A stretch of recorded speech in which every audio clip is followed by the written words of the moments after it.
Hello! My hair is looking very nice today. And I'm apparently wearing all blue. Even my underwear, which are new. Let's not talk about that. Let's talk about Eidolons, which we are moving on to chapter 2 of my first novel, Eidolons, which I say it's my first novel. It's actually my fourth. This will be my first published novel, coming December 2016. So tell your friends all about it, and hopefully soon I will have my pre-orders up. I am working hard on that.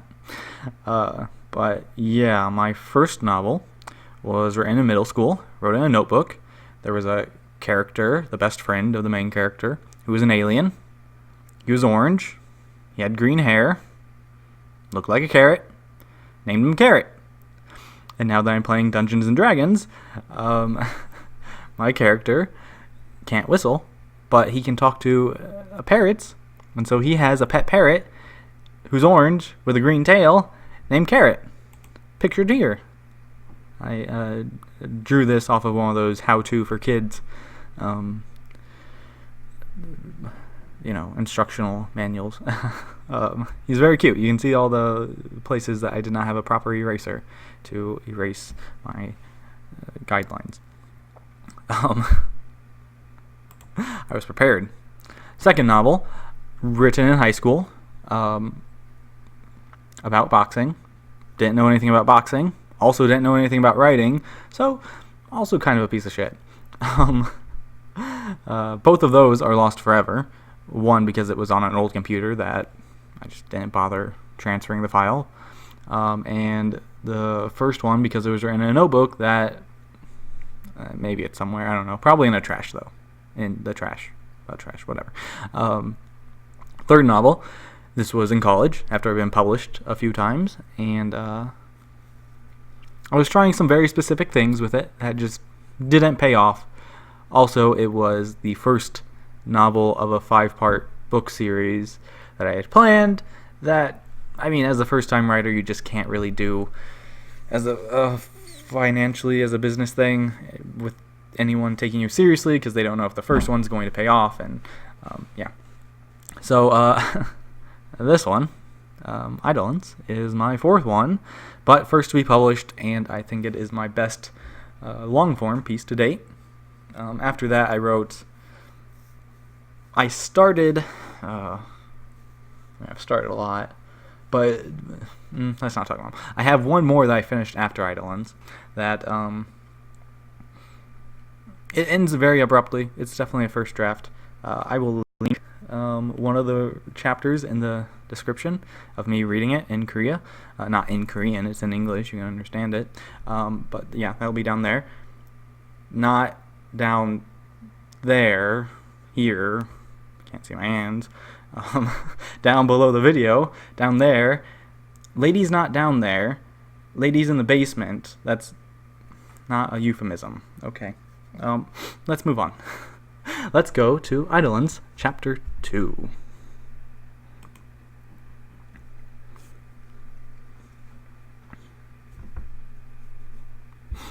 Chapter 2.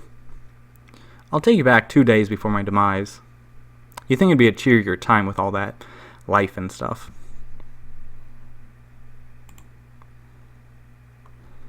Tuesday, I was walking through the parking lot. It was dark. Too many poor, drunk drivers had hit the street lamp, so it didn't work. I had a hot dog from the cafe pinched between my thumb and forefinger as my arm swung. And then it wasn't there. I turned around thinking I dropped it. I was ready to snatch it up, blow it off, and down the rest. But a pup with a shedding summer coat was already chewing it. He dragged it by the bun as he shook his head trying to rip a piece. The dog growled when I reached for it.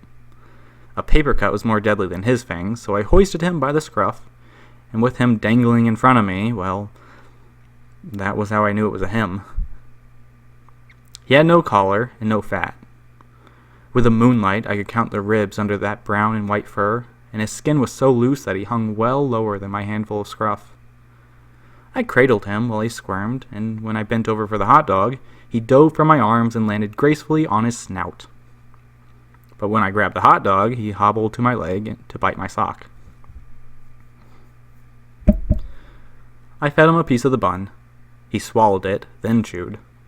His gums were dripping, so I tore off some meat. He nearly choked, but coughed it up, then chewed, then swallowed again. That was how I went hungry that night. Half a hot dog wasn't enough for a college boy, but it was too much for him. He puked on my blanket. I washed it in the sink, and while it dried on the towel hook, I shivered in my bed. My arms were warm, though. The pup lay on them. I woke up with his foot kicking at my nose as he stretched.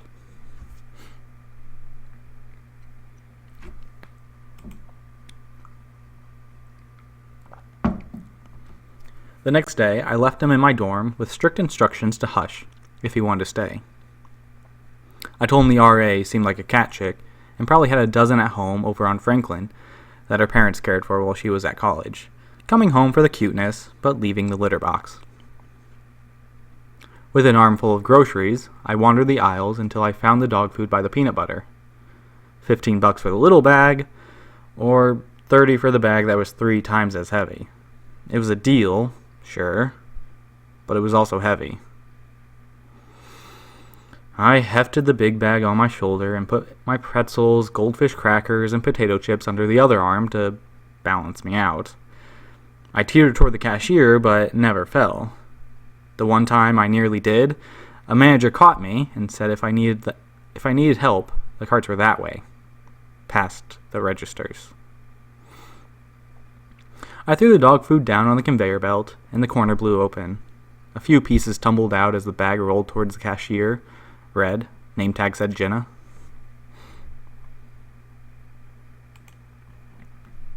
You make that blue shirt sexy.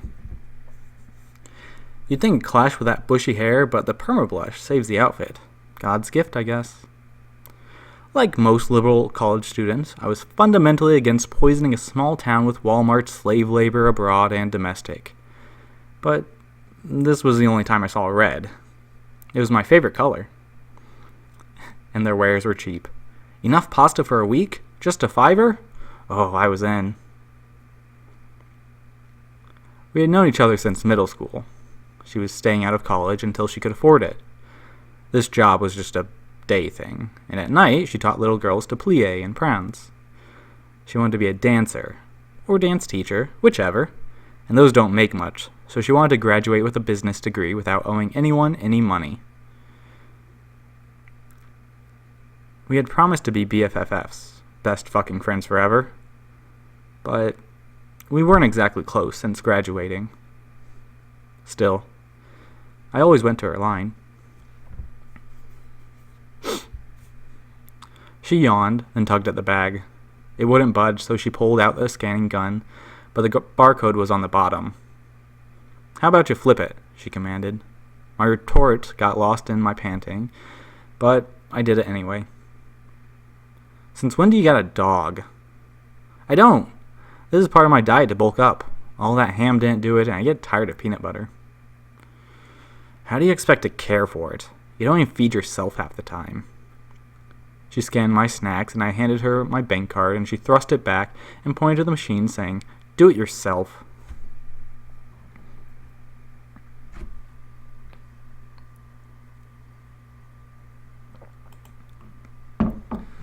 I slid it through, selected debit, and punched my PIN, 111, as I got to pick it myself. But it said denied. I tried again, but selected credit. Again, denied. It's the machine. Let me try, she said. She did the same thing I did and pressed credit, but again, denied. I'll just pay cash, I said. How much was it again? She pointed to the digital readout, $37.43. Why didn't you just do that in the first place? I only had 23 ones and a 10. I could count the bills quickly, magically reach 38, then hand them to her and tell her to keep the change as I bolted. But all this hesitation was suspicious. and I couldn't bolt while carrying that bag of dog food. She'd probably turn me in. She could be cruel. I've got a date later. I thought I'd take her somewhere special where they wrap up the burgers and where refills are free, but they don't take plastic, so I need to save my cash. You wouldn't want to spot me this once, would you? No. Don't you got class or studying or something? You shouldn't plan a date when you got studying.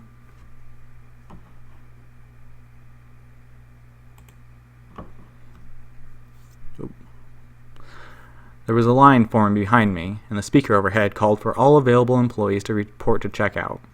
One kid sprinted there. I bet he was eager to earn his annual quarter raise. Red glared at me in my rubber band money clip. The bills were wrapped around my student ID. I'll just take the dog food. What? I don't need the other stuff. This is a better deal. More calories per dollar. So can you just get rid of everything but the dog food? How many times I have to tell you to keep a ledger? It's a bank error. That's all. They do it all the time. Last week they had $50 more than what was supposed to be there. They probably froze my account until it's fixed. She shook her head and voided the snacks and charged me $32.16. I said she could keep the change or donate to some charity, but she pelted me with it as I shouldered the dog food. I stepped on a spinning quarter and left. When I got back, the pup was on the highest shelf of the bookcase, standing on the shrink-wrapped microeconomics book. The little guy considered diving to the carpet. He just needed to get his nerve up.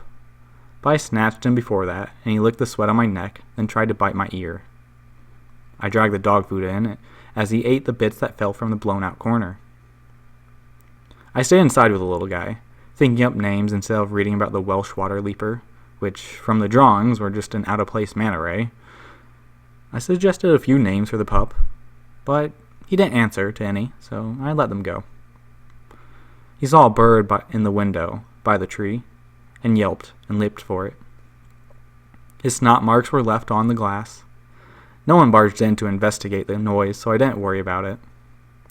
The thought came up about what I should do with him, but it passed when he deposited nuggets on the carpet that I pinched into Kleenex, then tossed in the toilet.